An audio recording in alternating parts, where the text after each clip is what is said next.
I was watching your interview on Check the Rhyme Radio, right? Shout out to GQ, and you said you was mainly mad at the dudes that was with Cuban, and you felt they turned their back on him. They did turn their back on him.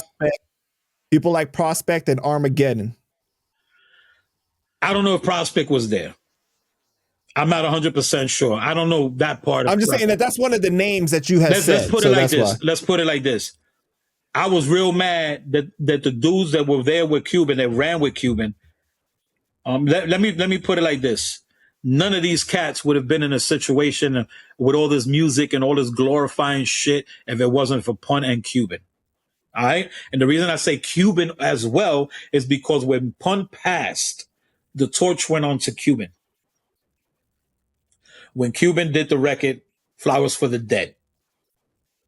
When Cuban did Flowers for the Dead, he kept that torch running because even though it was a sad song, it was a hit record. It was a hit.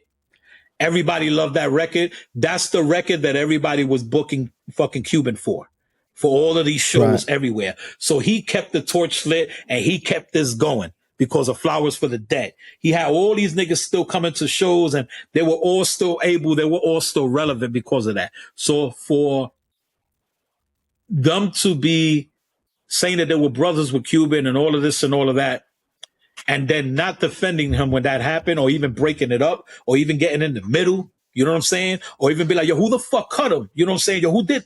Or find a nigga that did that right then and there, then, you know, that was some pussy shit. That's fake ass niggas. So you were talking more about the actual fight at Jimmy's, that they turned their back on him for that. You're not talking about like, after all that, the career, everything, they turned their back on him that way. Nah, man, because Cuban did his thing regardless after that.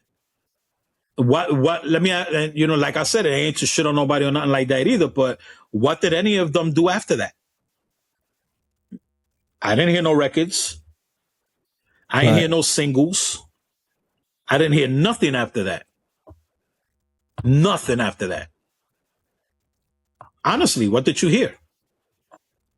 After Cuban exited. That's the situation too. It's like, you know, they never got to put out solo albums. I mean, they did like another Terror Squad album, right? But like, it wasn't like they had individual projects with Joe, on Terror Squad Records or anything. Only one that had motion was Remy. That's it. Right. That is it. Everything but else. She's not even original or TS. No, as she's far not. As like when you think of. No, she's not Terror Squad. She's Terror Squad from the record label. She's a member of the Terror Squad. No, but what I mean though is like even the original Terror Squad group. No, she's not. No, it was it's like Prospect and you know and Getty and you know basically Pun and Triple Sace and Cuban. Yeah, but Joe, she took the torch after that. Right. After Cuban, after there was nobody else after that. The one that took the torch was the female, was Remy. She's the one that took the torch and she did her thing. You know what I'm saying? She did her thing or whatever. And then, you know, fallouts, non-fallout or whatever. I never knew Remy. I don't know Remy. You know what I'm saying? I never met Remy. I don't know Remy like that. You know what I'm saying? But it is what it is, man. It is what it is. I'm more one of them niggas that's real. You know what I'm saying? If I ran with you from the beginning, you put me on, you did all of this for me and blah, blah, blah. And I'm running with you. You're supposed to be my brother. I'm going to be your brother until the fucking end. You know what I'm saying? Until you stab me in the back. Till you stab me in the back.